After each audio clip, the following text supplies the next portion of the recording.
Jake Carter's name was no longer just famous. It was feared. Every alien fleet, from the peaceful builders to the powerful warlords, had now heard of the human who fixed the impossible engine, restored forbidden warships, and trained a repair team that worked without advanced tech. They called him the human mechanic. But Jake didn't care about titles. He was focused on one thing: training more humans. He knew the galaxy was changing. He knew humans were being watched. So, he prepared. Unit H7 expands. Jake's repair team had grown. Earth sent more engineers, 12 in total now. Some were old, some were young, but they all had one thing in common. They trusted Jake's way. He gave them a name: Project Wrenchlight. Each member was trained to think differently. Trust the machine's behavior. Use your senses, not just scanners. Keep it simple. Fix with feeling. One night, Mela walked in with a strange expression. "Jake, someone applied to join the team, but they're not from Earth." Jake raised an eyebrow. "What?" She handed him a datapad. It showed the profile of an alien named Raynor, from a race called the Shivari, known for their cold logic and anti-human beliefs. "Why would a Shivari want to work with us?" Jake asked. "I don't know," Mila said, "but he passed all the tests. Better than most humans." Jake sighed. "Bring him in." The alien apprentice. Raynor entered the bay with quiet steps. He looked humanoid, but his skin had a faint blue glow. His eyes didn't blink. His voice was flat. "I wish to learn your repair method," he said. "Why?" Jake asked, staring straight at him. Raynor answered, "Because your results are impossible. I must understand how." Jake studied him for a moment, then smiled. "Fine, but you follow our rules. No scanners, no drones, no shortcuts." Raynor nodded once. The team watched in silence as the alien began working, learning the human way. At first, Raynor struggled. He moved too fast. He relied on calculations. He didn't feel the machines like the others. Jake stopped him many times. "Don't just look at the numbers," he said. "Listen to the sound. Feel the heat. Talk to it." "Machines do not speak," Raynor replied. Jake smiled. "Not in words, but they always tell you what they need." Days turned into weeks, and then something changed. Raynor began slowing down. He began using his hands more. He stopped asking the computer for help. One day, he fixed a broken gravity regulator using only a magnet and a piece of string. The team cheered. Even Mila clapped. Raynor looked confused. "Why are you celebrating? It was just a minor repair." Jake smiled. "Because that was the moment you stopped being just an engineer and became one of us." The alien spy. But not everything was what it seemed. Late one night, Mela stayed back to organize tools. She saw Raynor speaking into a tiny wrist device. She hid behind a storage rack and listened. Raynor's voice was soft. "Yes, I am inside. The humans are teaching everything. I will send full reports soon." Mila froze. Was he a spy? Confrontation. The next morning, Mila pulled Jake aside. "He's reporting to someone. He's not here to learn. He's here to steal." Jake didn't look surprised. "I thought so." "Then why let him stay?" she asked. Jake looked out at the bay, where Raynor was helping another human fix a hover engine. "Because something's changing in him. He's not the same as when he arrived." Mila frowned. "But what if he betrays us?" Jake turned to her, his voice calm but firm. "Then we'll deal with it. But if we never give anyone a chance, we're no better than them." The upgrade. Soon after, the team received a challenge from the Galactic Engineering Guild. An ancient alien device minus 10,000 years old had been found on a dead moon. No one could activate it. Every repair attempt failed. The challenge was simple: fix it or admit defeat. Every major alien race had failed. Jake looked at the broken device, a giant orb filled with strange symbols and frozen energy coils. He handed it to the team. "This is your final test," he said. "No help from me." The humans worked day and night. They tried old tools, new tricks, and wild ideas. Raynor worked beside them. And then, click, the orb glowed. The device came live. It projected a hologram of the ancient builders, creatures no one had seen for thousands of years. The room fell silent. Jake smiled proudly. "You didn't just fix it. You unlocked a galactic artifact." Raynor stepped forward slowly. I understand now. Your way is not just repair. It is connection. Jake nodded. Now you get it. But danger was closer than ever. Far away, deep in space, an alien warlord slammed his fist on a table. They fixed the ancient tech. That device was supposed to stay dead. Another voice growled, humans are not just fixing machines. They're unlocking secrets. The warlord's eyes glowed red. Then it's time we break the humans. Before they break the galaxy. The name Jake Carter was no longer a joke. Across the Unity Hub station, alien engineers whispered about the human who fixed the Vorlax hyperdrive using only simple tools. Some called it luck. Others called it a threat. But Jake, he just wanted to fix things. One night, Jake was working late in Mechanical Bay 5. He was repairing a broken cargo loader. Nothing special. As he worked, he noticed something strange. Two aliens from the Zenth Coalition entered quietly. They were not from the repair teams. Need help? Jake asked. They shook their heads quickly. Just watching, one replied. Jake kept working, but he felt their eyes on him. Not curious, not friendly, studying, measuring. The next night, more aliens came, and the next.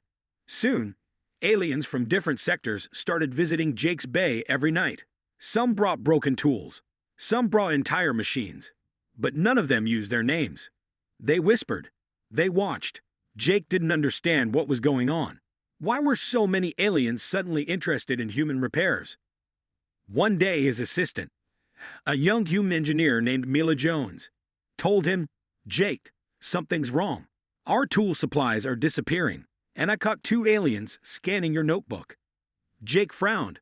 Why would they scan my notes? Mila looked serious. Because we're doing something they can't, and now, they want it. Jake decided to hide his repair logs and encrypt his tools, but it was already too late. The alien offer. A few days later, Jake was called to a private meeting. In a quiet, dark room, he sat across from a tall alien in a black robe.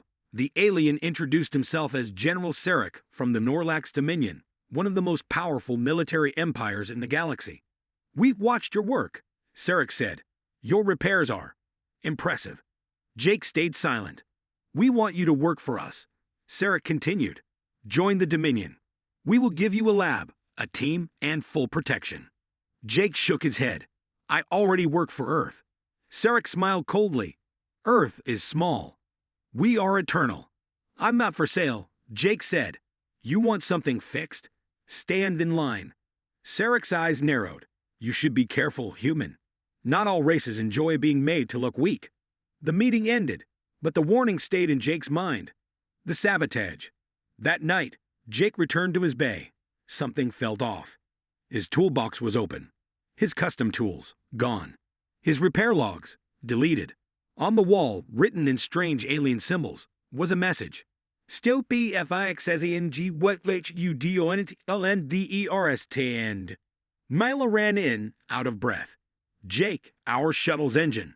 Someone cut the coolant lines. Jake's eyes went wide. They're trying to send a message. But Jake wasn't afraid. He was angry. They can break my tools, he said, but they can't break what I know. He built new tools from scratch using jump parts. No scanners, no bots, just hands and brain. And then he did something no alien expected. He began teaching, building the team. Earth sent 5 new engineers, young, smart, and trained by Jake's old repair methods. He named the team Unit H7. He taught them the human way. Don't fear the machine. Feel the machine. Don't just fix it. Understand it. The aliens laughed again at first, until Unit H7 repaired a blacklisted alien warship, a ship so dangerous, it was locked away for 100 years. No one else had been able to restore its engine. Jake's team did it in 6 days. When the ship lifted off and hovered perfectly in place, the station went silent. And then, they came. The line. Outside the human repair bay, a line formed. Aliens from every race. Some wore cloaks. Some covered their faces. Some came alone in the dark. All of them had broken machines. And all of them asked the same thing. Can the humans fix it? Jake looked at the long line. He turned to Mila and smiled. We're gonna need more coffee. But not everyone was happy. High above the station, on a hidden ship orbiting in silence, A secret meeting was happening. Alien leaders from powerful empires gathered. A hologram of Jake appeared in the center. "This human is changing everything," said one leader. "They're repairing tech we don't fully control," said another. "What happens when they start building their own ships?" Silence. Then one voice said, "We cannot let this continue." A final warning was sent across the stars. "If human mechanics cross into our sectors again, there will be war." Jake Carter sat alone in his workshop, staring at a small, glowing device in his hands. It was unlike anything he had seen before. The strange object came from the ancient alien device they repaired in the last mission. It was a data crystal, a storage unit holding secrets from a lost civilization. He knew this was important. This could change everything. Jake whispered, "The secret message." Jake called Mila, Renar, and the rest of Project Wrenchlight to the lab. "We found something inside the ancient orb," Jake said, holding up the crystal. Mila leaned forward, eyes wide. "What is it?" Jake plugged the crystal into a reader.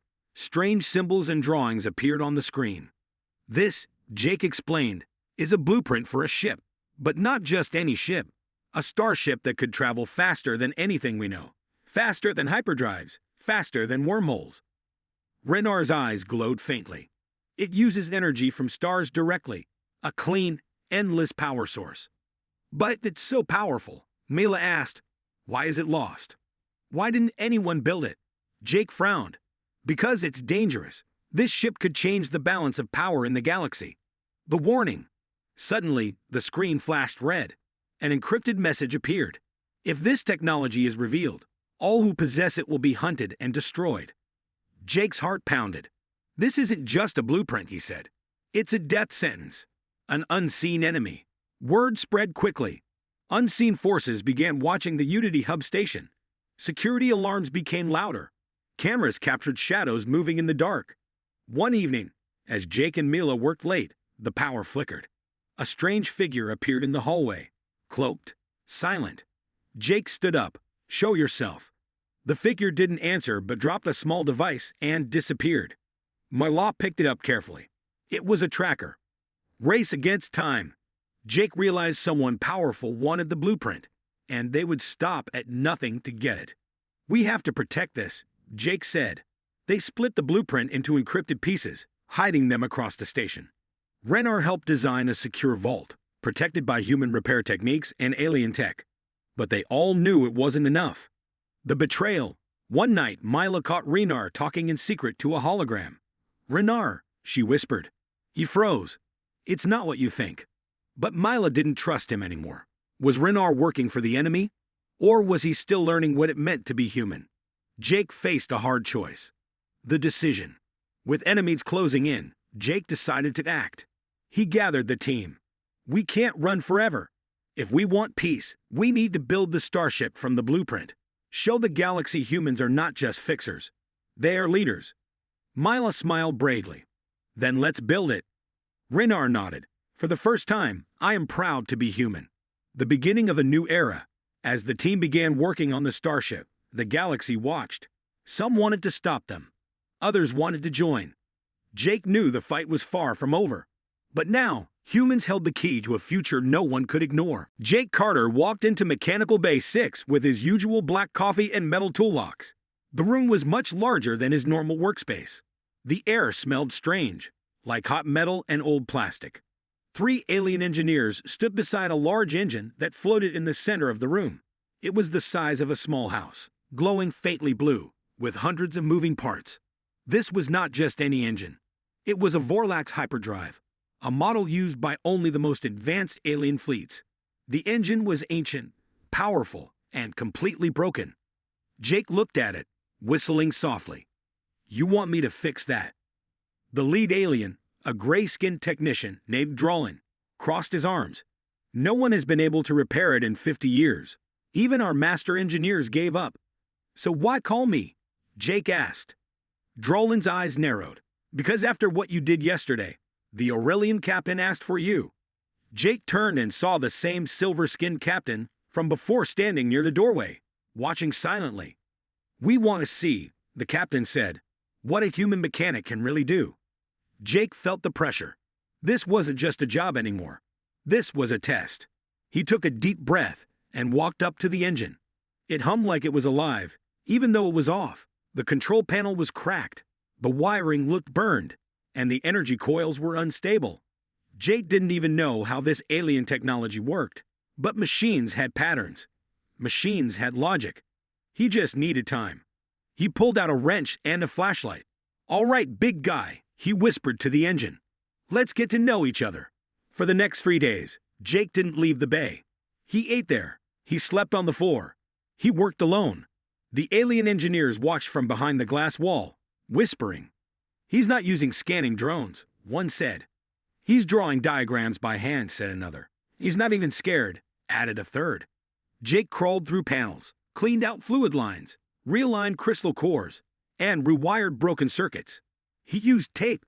He used glue. He even used string in one place. He didn't rebuild the engine. He understood it. On the morning of the 4th day, he walked out of the engine bay and sipped his cold coffee. "It's ready," he said. The aliens stared at him in silence. Drolan scoffed. "Impossible. That engine hasn't worked in 5 decades. "Run your tests," Jake said. The engineers activated their scanners. Data flowed across the screens. Power levels, stable. Core balance, correct. Drive compression, optimized. Output efficiency, plus 40%. The engineers looked at each other in disbelief. 40% increase. That's not just fixed. That's better than the original. The captain walked forward, silent as ever. He pressed a button on his wrist. A nearby testing chamber opened, and the hyperdrive was moved inside. "Engage it," he said. The engine started. First, a low hum. Then a deep vibration shook the floor. Then, a blast of blue light. The engine activated fully, stable, smooth, perfect. It was like waking up a sleeping giant. Even the alien machines began to respond. Screens lit up, long-dead systems blinked back to life. Jake just stood there, smiling. "It works," one engineer whispered. "The impossible engine works again." The captain stared at Jake. "How?" Jake shrugged. "It's like a puzzle. Just needed someone to care enough to solve it." "You used Earth tools," Drolan said in shock. "Tape, a screwdriver. You didn't even understand how it worked." Jake looked at him. "Didn't need to. I let it tell me what it needed."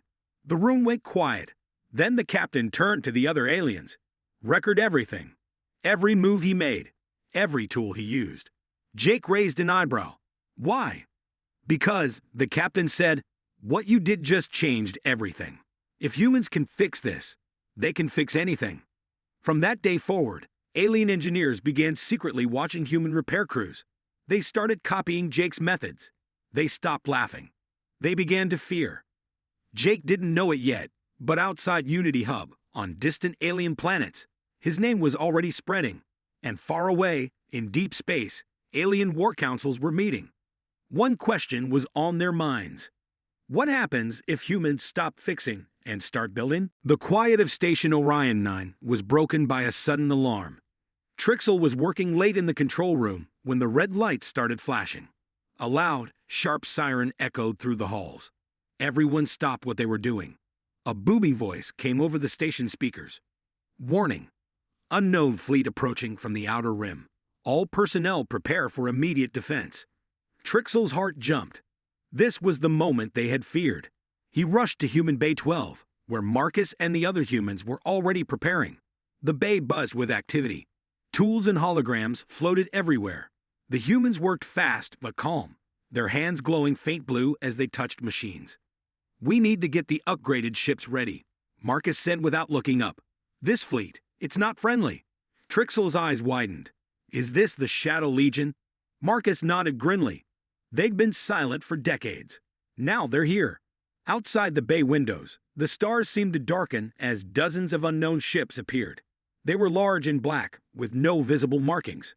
Their shapes were strange, almost like living creatures made of metal. Captain Voro arrived, her voice firm. "We must protect Orion 9.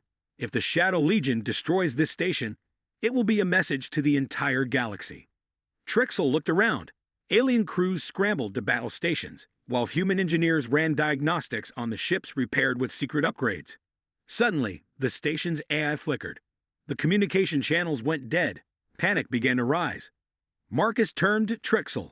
The Shadow Legion uses a powerful jamming signal. They want to isolate us. Trixel swallowed hard. How do we fight back if we can't communicate? Marcus smiled faintly. That's why the humans built the emotion-linked AI networks. Our ships can still talk to each other in ways the Legion can't block. Trixel watched in awe as glowing lines connected the human-upgraded ships. They moved like a single organism, fast, coordinated, and deadly. The first battle began. Lasers flashed. Explosions shook the station.